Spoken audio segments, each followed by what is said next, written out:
إن الحمد لله نحمده ونستعينه ونستغفره ونؤمن به ونتوكل عليه ونعوذ بالله من شرور أنفسنا ومن سيئات أعمالنا من يهده الله فلا مضل له ومن يضلل فلن تجد له وليا مرشدا وأشهد أن لا إله إلا الله وحده لا شريك له ولا ضد ولا ند ولا مثيل له ولا مثال له وأشهد أن سيدنا ومولانا ومعلمنا ومرشدنا ومخرجنا من الظلمات إلى النور محمدا عبده ورسوله أرسله الله بالحق بشيرا ونذيرا وداعيا إلى الله بإذنه وسراجا منيرا فقد بلغ الرسالة وأدى الأمانة ونصح الأمة وكشف الغمة فترك أمته على المحجة البيضاء ليلها كنهارها لا يزيغ عنها إلا هالك اللهم صل وسلم وبارك على سيدنا ومولانا محمد وعلى آله وأصحابه وأزواجه وذرياته وأهل بيته اجمعین اما بعد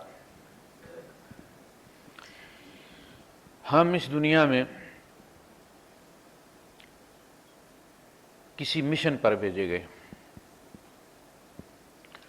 امیر ہے یا غریب، چھوٹا یا بڑا، دنیا میں اللہ نے اس کو کسی مقصد کے لیے پیدا فرمایا، اور یہ دنیا دار الامتحان ہے۔ ہم اپنی مرضی سے نہیں آئے، ہمیں یہاں بٹھایا گیا لا کر۔ اس میں جو بھی دکھ ہے، تکلیف ہے، اپنوں کے ہاتھوں ہے، غیروں کے ہاتھوں میں ہے، حالات کی وجہ سے ہے، اس کا ایک ایک لمحہ نوٹ کیا جا رہا ہے، عبث نہیں ہے، نظر رکھی جا رہی ہے، بالکل اسی طرح جس طرح کوئی ریس ہوتی ہے اور سارے کیمرے فٹ ہوتے ہیں اور اس کو کلوز کر کے دیکھا جاتا ہے، کوئی میچ ہوتا ہے اور اس میں دیکھا جاتا ہے اور کیمرے لگے ہوتے ہیں، اور پھر اسی طرح سے قیامت کے دن یہ بالکل اس کو سلو موشن میں چلا کر بھی دکھایا جائے گا کہ یہ آپ ہیں، یہ ہو رہا ہے، آپ کیا کر رہے ہیں۔ ہماری اف بھی جو ہے وہ نوٹ ہوتی ہے، ما یلفظ من قول، اس کے منہ سے نکلنے والی ہوا الفاظ کا روپ نہیں دھارتی کہ الا لدیہ رقیب عتید، ایک مستعد لکھنے والا اس کو نوٹ کر لیتا۔ وَلَقَدْ خَلَقْنَا الْإِنسَانَ، ہم نے انسان کو تخلیق کیا اور تخلیق کر کے چھوڑ نہیں دیا کہ وہ لاوارث ہے۔ مومن کا سب سے بڑا سرمایہ یہ ایمان ہے کہ میرا رب مجھے دیکھ رہا ہے اور میری مدد کو آئے گا جہاں ضرورت ہوگی۔ یہ توکل، یہ ایمان، اور اس کے بعد یہ توکل کہ اگر دیکھ رہا ہے تو پھر کچھ کرے گا، اور اگر نہیں کر رہا تو اس کے پیچھے بھی کوئی مقصد۔ وَلَقَدْ خَلَقْنَا الْإِنسَانَ وَنَعْلَمُ مَا تُوَسْوِسُ بِهِ نَفْسُهُ، ہم اس کے نفس کے وسوسوں سے بھی آگاہ ہیں۔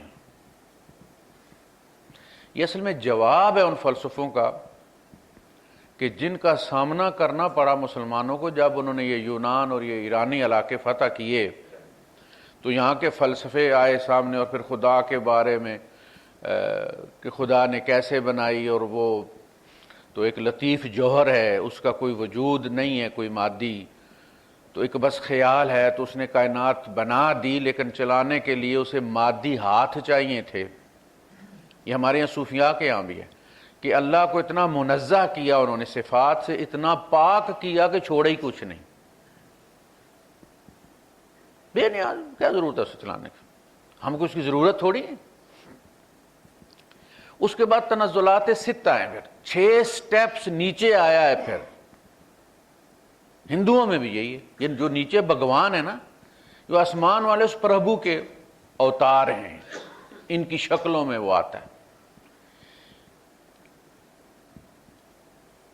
قرآن نے کہا نہیں، ایسی بات نہیں ہے، اس انسان کو کسی اور کو سونپنے کی ضرورت نہیں ہے، یہ فرنچائزڈ نہیں ہے۔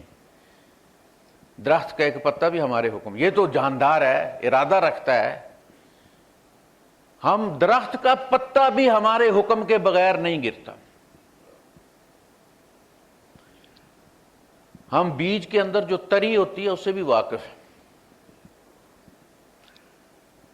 اور انسان کے وسوسوں سے بھی واقف ہیں.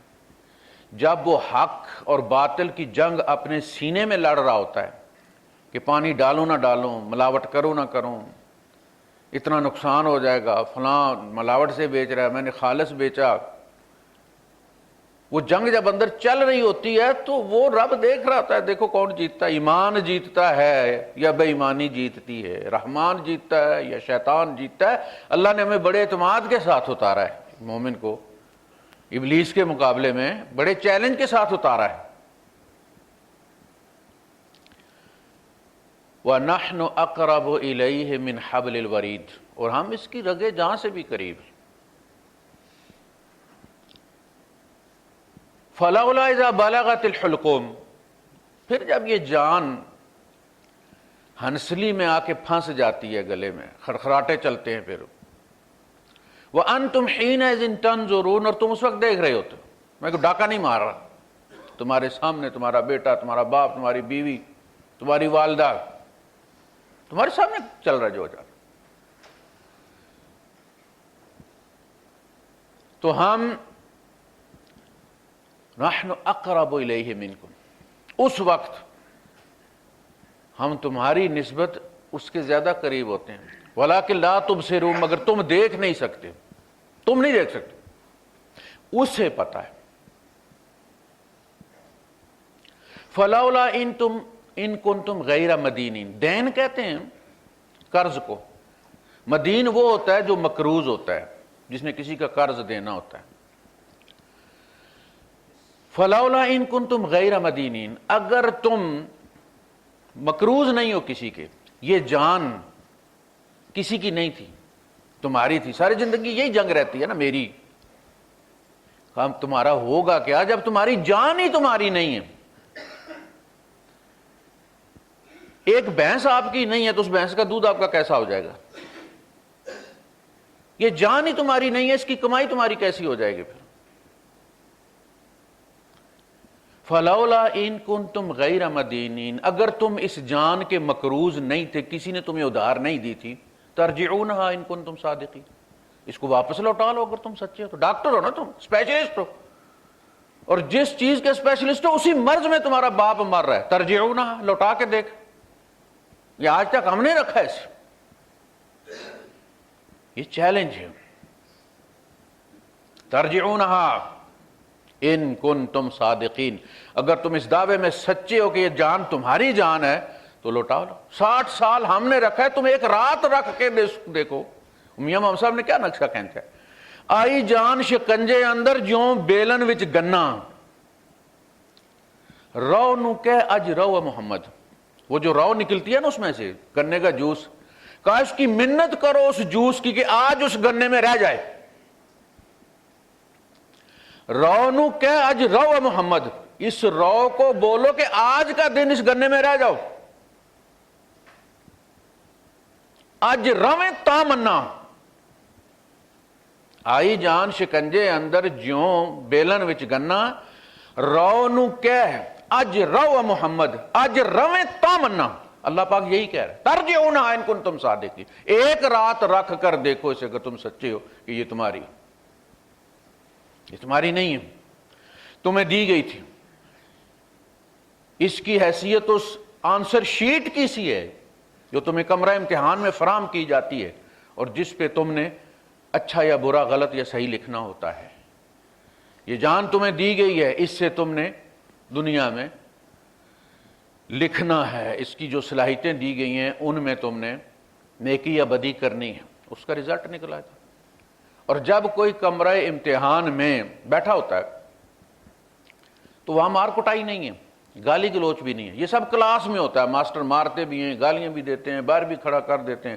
کمرہ امتحان سے باہر بھی آپ کو کوئی کھڑا نہیں کر سکتا. اس کا ضابطہ یہی ہے کہ خاموشی سے دیکھو، غلط بھی لکھ رہا ہے تو اسے خبردار مت کرو، اسے موقع دیا گیا ہے، اس میں مداخلت نہیں کرنی. انبیاء کو قتل کر رہے ہیں اور اللہ نہیں بچاتا. وَيَقْتُلُونَ النَّبِيِّينَ بِغَيْرِ الْحَقِّ، ناحق نبیوں کو قتل کیا، اللہ نے مداخلت نہیں کی، قتل کرنے دیا تاکہ قاتل ثابت ہوں۔ اگر کسی کو بدی کرنے ہی نہ دے تو اس کو بدکار کیسے کہے گا؟ وہ جو ارادہ کرتا ہے بدی کرنے کا، وہ اسے بدی کرنے دیتا ہے۔ جو غلط لکھنا چاہتا ہے، وہ جو ممتحن ہوتا ہے، جو نگران ہوتا ہے کہ کوئی نقل نہ کرے، وہ اس کو غلط لکھنے دیتا ہے، اگرچہ وہ اس کا بیٹا ہی کیوں نہ ہو۔ اگر وہ وہاں بیٹے کو ڈانٹے گا کہ یہ کیا لکھ رہے ہو، تو یہ کرپشن ہو جائے گی، یہ بد دیانتی ہے۔ پھر اسے بیٹے کو لکھنے دینا چاہیے۔ نوح علیہ السلام نے بیٹے کو لکھنے دیا یا نہیں لکھنے دیا کفر؟ بیوی کو لکھنے دیا کہ نہیں لکھنے دیا؟ کوئی مداخلت نہیں ایمان لائی، نہیں ایمان لائی۔ یہ جو تصور ہے ہمارے یہاں ایمان نہیں لاتا، فلاں گناہ کرتا، اس کو روکنے کے لیے اس کو قتل کر دو، وہ سی ڈی والی دکان اڑا دو، بندے دو چار اس میں مر جاتے ہیں، یہ دین نہیں ہے، یہ اللہ کی اسکیم نہیں ہے، وہ خود روک لیتا اسے۔ تمہارا کام تذکیر ہے، اس کو یاد کرانا ہے کہ یار یہ ٹھیک نہیں، بس فذکر انما انت مذکر لست علیہم بمسیطر، اے نبی یاد دہانی کروا، تجھے یاد دہانی کے لیے بھیجا گیا ہے، تو ان پر داروغہ نہیں ہے، تو تھانے دار نہیں ہے۔ انما علیک البلاغ، تیرے ذمہ پہنچانا ہے، وعلینا الحساب، حساب ہمارے ذمہ۔ یہ جو شدت پسندی جس کو کہتے ہیں نا، جو ہمارے یہاں ٹی ٹی پی نے شروع کی تھی، یہ جاہل ہیں، یہ دین کی سرے سے سمجھ نہیں،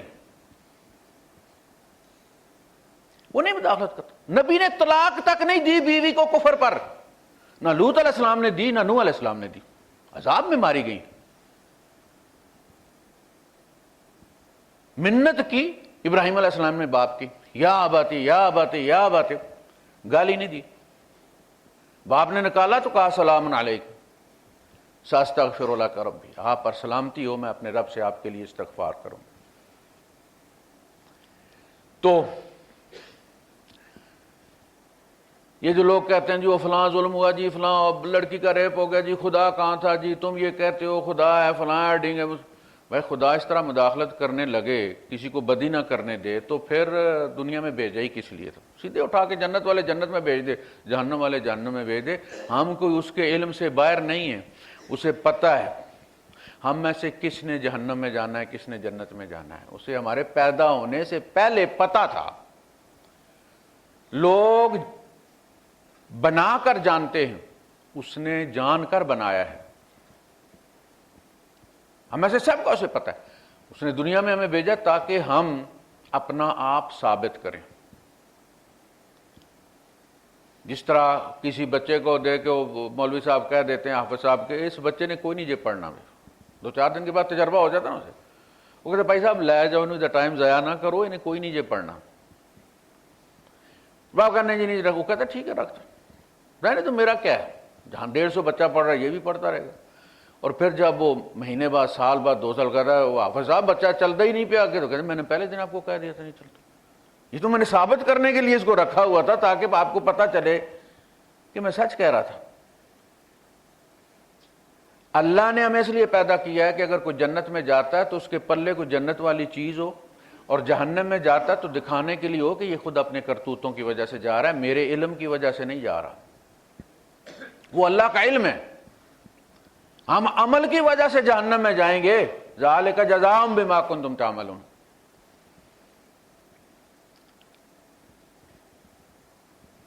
تو اگر تم روک نہیں سکتے تو ثابت ہوا کہ یہ تمہارا نہیں تھا، آج تک رب نے زندہ رکھا ہوا تھا۔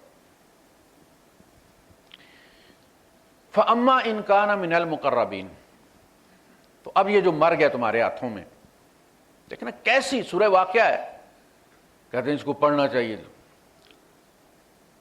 فاقہ نہیں ہوتا، اور روٹی کے لیے پڑھتے ہو اسے، کہ اللہ کے رسول صلی اللہ علیہ وسلم کو فاقے نہیں ہوئے؟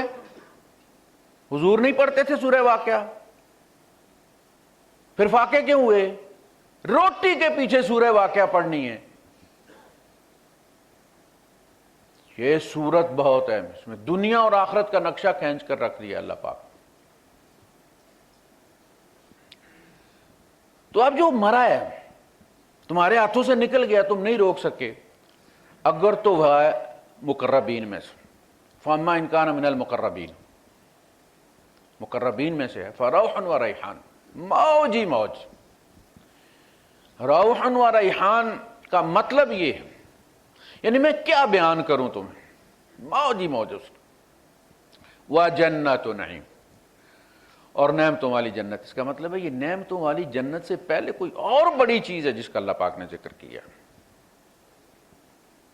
یہ مقربین کے لیے، وہ جو اس سورت کے شروع میں 3 گروہ بتائے تھے نا، اذا وقعت الواقعہ لیس لوقعتها کاذبہ، جب واقع ہونے والی واقع ہو جائے گی تو اس کو جھٹلانے والا کوئی بھی نہیں ہوگا۔ جب آ گئی ہے تو اب کون جھٹلائے گا اس کو؟ لیس لوقعتها کاذبہ، اس کے واقع ہونے کو جھٹلانے والا کہ جی نہیں قیامت نہیں آئے گی، کوئی نہیں ہوگا، سب پر گزر رہی ہوگی۔ خافضۃ الرافعہ، خافضہ گرا دینے والی، رافعہ بلند کرنے والی، یعنی یہ دن جو ہوگا یہ بڑے بڑے چودھریوں کو مسلی بنا دے گا، گرا دے گا۔ یہ پہلا مرحلہ ہوگا۔ دنیا میں جو فرعون بنے پھرتے تھے، بڑے بنے پھرتے تھے، وی آئی پی بنے پھرتے تھے، سب سے پہلے ان کا سٹیٹس نل اینڈ وائڈ کیا جائے گا۔ خافضہ، حضور نے فرمایا جس کو اس کا عمل گرا دے گا قیامت کے دن، اس کا نسب نہیں اٹھائے گا کہ یہ سید صاحب ہیں۔ سید عملوں سے ہوتا ہے، نسب سے نہیں ہوتا۔ اور جس کو اس کا عمل پیچھے چھوڑ دے گا، اس کا نسب اس کو آگے نہیں بڑھائے گا۔ تسی شاہ جی تسی اگے آ جاؤ، ذرا تسی سید ہو، آل رسول ہو، تسی اگے آ جاؤ۔ قیامت میں یہ کوئی نہیں، رشتہ کوئی ہے ہی نہیں، قوم کوئی ہے ہی نہیں۔ فَإِذَا نُفِخَ فِي الصُّورِ فَلَا أَنْسَابَ بَيْنَهُمْ، جس دن سور میں پھونکا جائے گا ان کا کوئی نسب نہیں ہوگا، آپس میں کوئی نسب کا رشتہ نہیں ہوگا۔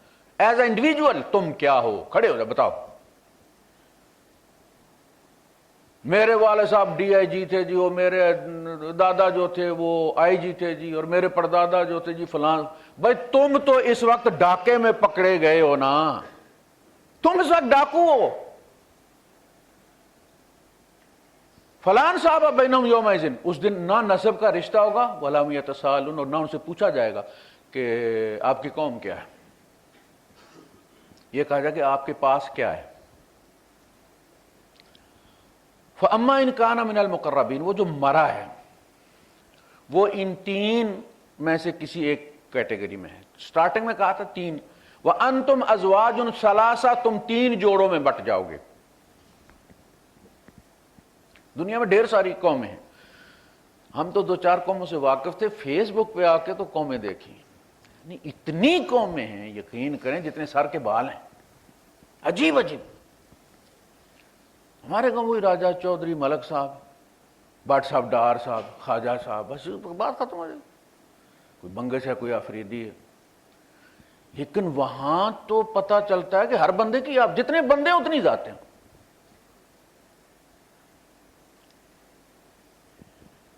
تو فرمایا کنتم ازواجا ثلاثہ، تم ٹوٹل 3 سیٹ تمہارے بن جائیں گے، 3 جوڑوں میں تم تقسیم ہو جاؤ گے۔ فاصحاب المیمنۃ ما اصحاب المیمنہ، دائیں ہاتھ والے ہوں گے، اور کیا ہی دائیں ہاتھ والے ہوں گے۔ واصحاب المشأمۃ ما اصحاب المشأمہ، اور بائیں ہاتھ والے ہوں گے، اور کیا ہی حال میں ہوں گے۔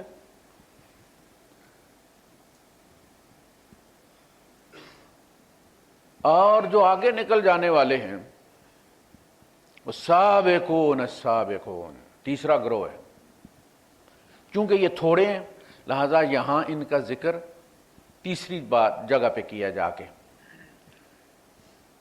آخر میں جب اجر کی بات آئی ہے تو پہلا نمبر ان کو لیا ہے جو تھوڑے ہیں، المقربون۔ والسابقون السابقون، اور آگے نکل جانے والے تو پھر ہیں ہی آگے نکل جانے والے۔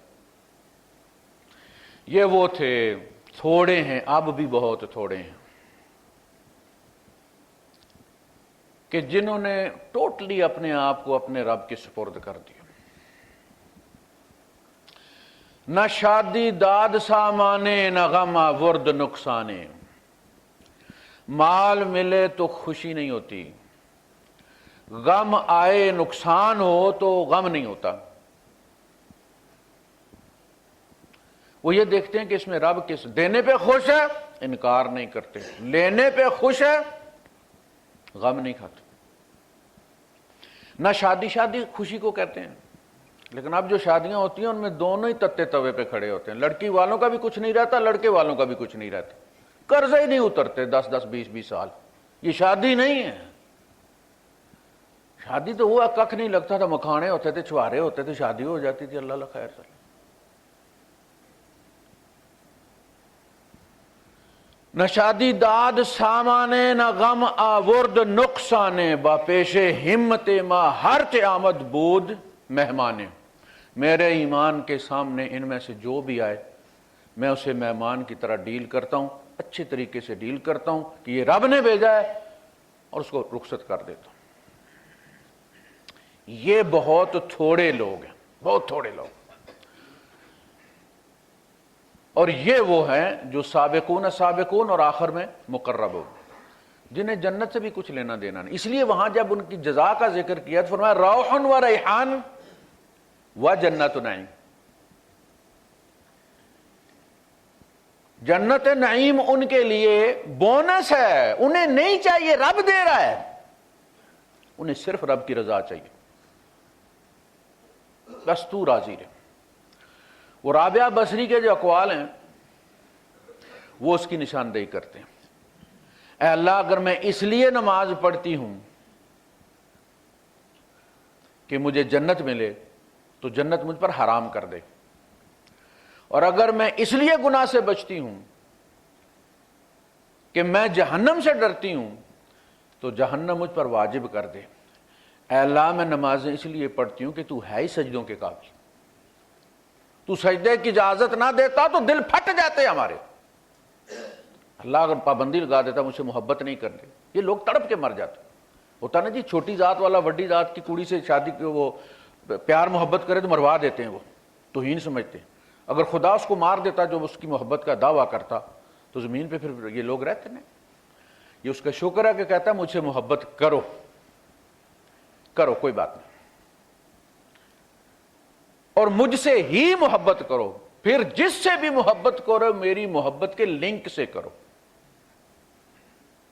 میری محبت کو براؤزر بنا دو۔ اولاد سے بھی کرو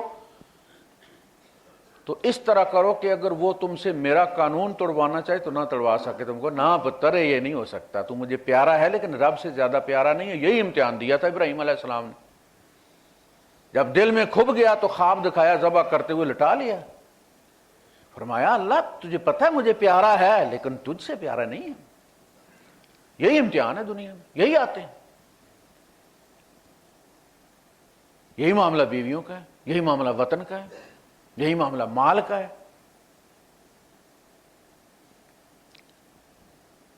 تو یہ مقربون،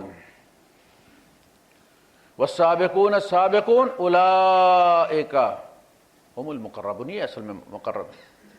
سلۃ من الاولین وقلیل من الاخرین، پہلوں میں کچھ زیادہ ہیں، بعد والوں میں تھوڑے ہو۔ تو وہاں فرمایا یہ جو مرا ہے یہ اگر تو مقربین میں سے، فاما ان کان من المقربین فروح وریحان وجنت نعیم، واما ان کان من اصحاب الیمین، اور اگر یہ دائیں ہاتھ والوں میں سے تھا، یعنی مرنے والا لازم 3 میں سے ایک کیٹیگری میں ہوتا ہے، چوتھی کوئی نہیں۔ واما ان کان من اصحاب الیمین فسلام لک من اصحاب الیمین، تو سلامتی ہو تم پر دائیں ہاتھ والو۔ وَأَمَّا إِن كَانَ مِنَ الْمُكَذِّبِينَ الضَّالِّينَ، اگر یہ جھٹلانے والے گمراہوں میں سے تھا، فَنُزُلٌ مِّنْ حَمِيمٍ، تو سب سے پہلے تو اسے گرم پانی پلایا جائے گا کھولتا ہوا۔ نزل کہتے ہیں نازل ہوتے ہی، اترتے ہی جو پہلا وہ ٹھنڈا گرم پلاتے ہیں، دوڑ کے بچہ جا وہ کولڈ ڈرنک پکڑ کے لیا ماموں کے لیے، باقی جو بریانی نہیں پکنی ہے وہ بعد میں بننی ہے۔ فَنُزُلٌ مِّنْ حَمِيمٍ، ان کا مہمانی میزبانی کی شروعات ہی کھولتے پانی سے کی جائے گی۔ یُسْحَرُ بِهِ مَا فِي بُطُونِهِمْ وَالْجُلُودِ، اس سے ان کے پیٹوں میں جو کچھ ہے وہ سحر آگ پہ رکھو، جب تو وہ ابل جاتا ہے اس طرح ہو جائے گا، وہ انتڑیاں پھاڑ کے باہر نکل آئے گا۔ یہ سٹارٹنگ ہے، وَتَصْلِيَةُ جَحِيمٍ، اس کے بعد انہیں جہیم میں پہنچا دیا جائے گا۔ اب دیکھنا ہے کہ ان میں سے میں کس میں سے ہوں، آپ کس میں سے، فوکس اس پر کرنا ہے، نہ کہ یہ فوکس کرنا ہے کہ دوسرا کیا کر رہا ہے۔ جو ہم فتوے دیتے ہیں نا فلاں جہنمی ہے، فلاں نہیں بخشا جائے گا، آپ کو کوئی بدترین گناہ کرنے والا بھی اگر نظر آتا ہے تو آپ کو نہیں پتہ نہیں اس نے کتنا بہترین کوئی نیکی بھی کی ہوئی ہوگی یا کر دے گا۔ فیصلہ تو آخری سانس نے کرنا ہے نا، ہار جیت کا فیصلہ تو آخری بال پہ ہوتا ہے نا، فنش لائن فیصلہ کرتی ہے۔ ایک بندہ 6 کے 6 راؤنڈ پیچھے رہا ہے، 7ویں راؤنڈ میں آ کے وہ فنش لائن سب سے پہلے کراس کرتا تو اسے یہ نہیں کہتا کہ 6 راؤنڈ تو پیچھے دوڑتا رہے بھائی، یہ آخری بار کیوں پہلے نمبر پہ آ گیا ہے۔ جان جس حال میں نکلتی ہے وہی سٹیٹس لکھا جاتا ہے بندے کا۔ ساری زندگی نیکی کرتا رہا، حضور نے بتایا یہ ساری باتیں کھول کے رکھی ہیں اللہ کے رسول صلی اللہ علیہ وسلم۔ کوئی بندہ ساری زندگی اہل جنت کے کام کرتا رہتا ہے، یہاں تک کہ اس کے اور جنت کے درمیان ایک بالشت کا فاصلہ رہ جاتا ہے، اگلا قدم جنت میں کوئی ایسی بات کہہ دیتا ہے جسے وہ بہت معمولی سمجھتا ہے کہ جس کی وجہ سے اٹھا کر جہنم کے عین وسط میں پھینک دیا جائے۔ وسط سے مراد وہ جو بدترین جگہ ہے، بڑی خطرناک منزل ہے۔ میاں صاحب نے کہا نا اکھیوں انا تے تلکن رستہ، ایک تو رستہ سلپری ہو، اوپر سے بندے کی آنکھیں بھی نہ ہو، حافظ صاحب نہ مینا نہ بینا، تو وہ بیچارہ کیا کرے گا۔ اکھیوں انا، جنت ہم نے دیکھی ہوئی تو نہیں ہے، ہمارے لیے ایمان بالغیب اندھے ہم، اس کو کہتے ہیں بلائنڈ فیتھ، اندھوں والا ایمان، کہ ہمارے تجربے میں نہیں ہے، ہمارا ایمان ہے جیسے ہمارے رب نے کہا ایسا ہی ہوگا۔ اکھیوں انا تے تلکن رستہ، کیوں کر رہے سنبھالا، تکے دیون والے بہتے، تو ہاتھ پکڑن والا، یعنی اندھا بھی ہے، سلپری رستہ بھی ہے، اور دونوں طرف دھکے دینے والے بھی کھڑے ہیں، اور صرف اللہ ہاتھ پکڑنے والا ہے۔ اس لیے اللہ کہتا ہے اطیعونی، میری مانو۔ اگر اللہ کہتا ہے آگے کھڈا ہے تو مان جاؤ کھڈا ہے، دوسرے کی بات مانو جو کہتا ہے کہ نہیں ٹھیک ہے سب۔ اگر اللہ کہتا ہے یہ حرام تمہیں تنگ کرے گا تو مان لو تنگ کرے گا، تمہاری نسلوں کو تنگ کرے گا۔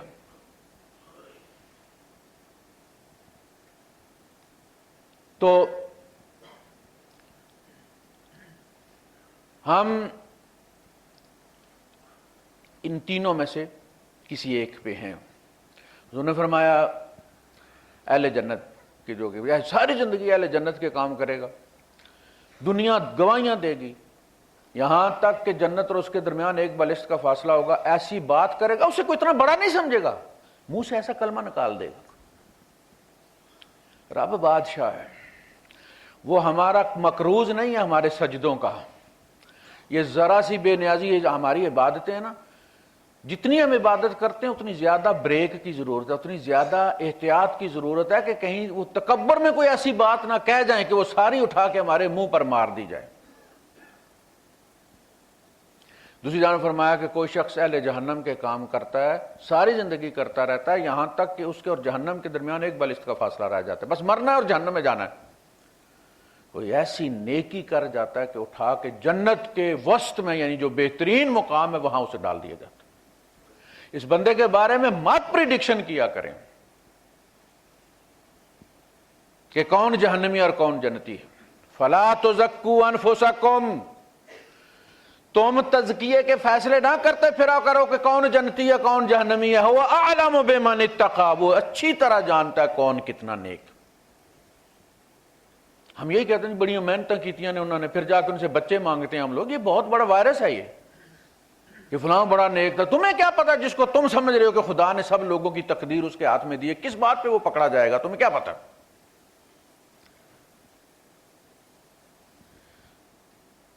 تو اپنی ذات پہ فوکس کریں۔ میں کہا ہوں استغفار کو لازم پکڑ لیں۔ حضور نے فرمایا 100 دفعہ سے بھی زیادہ استغفار، حضور فرما رہے ہیں استغفار کرتے رہا کرو، یہ ہر مرض کا علاج اور ہر ضرورت کے لیے کفایت کرتی ہے۔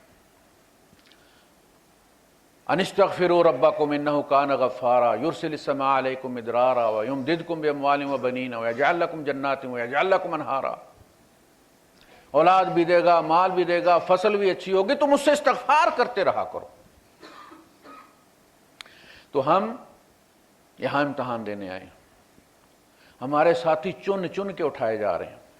میں جب یہاں آیا تھا ان میں سے، میرے واقف دوستوں میں سے اکثریت فوت ہو گئی ہے۔ پہلی صاحب میں نماز پڑھنے والے تھے، ایک ایک کر کے اٹھائے جا رہے ہیں۔ لیکن چونکہ ہمیں بھرا ہوا باغ ملتا ہے، ہمیں احساس نہیں ہوتا کہ کون کون اس میں سے توڑ لیا گیا ہے، اٹھا لیا گیا ہے۔ اور ایک دن اسی طرح ہو، دروازہ کھلے گا، قاری حنیف اس میں سے نہیں آئے گا، یاد آئے گا آپ کو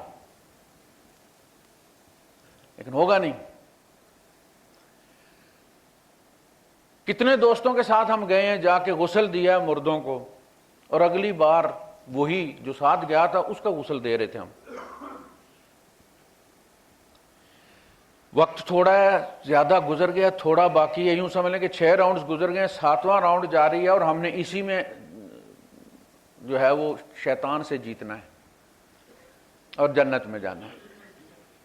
اپنی ذات پہ فوکس کریں۔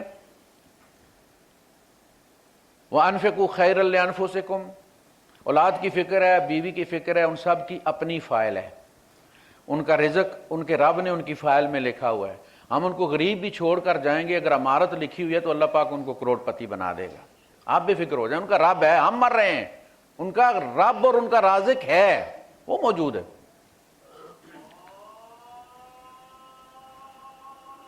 لیکن اپنے لیے بھی اللہ پاک نے انفقوا، یہ مشورہ ہے، خیرا لانفسکم، اپنی ذات کے لیے بھی کچھ خرچ کر لیا کرو، سارا انہی کے لیے خرچ کرو گے۔ وآخر دعوانا الحمدللہ رب العالمین۔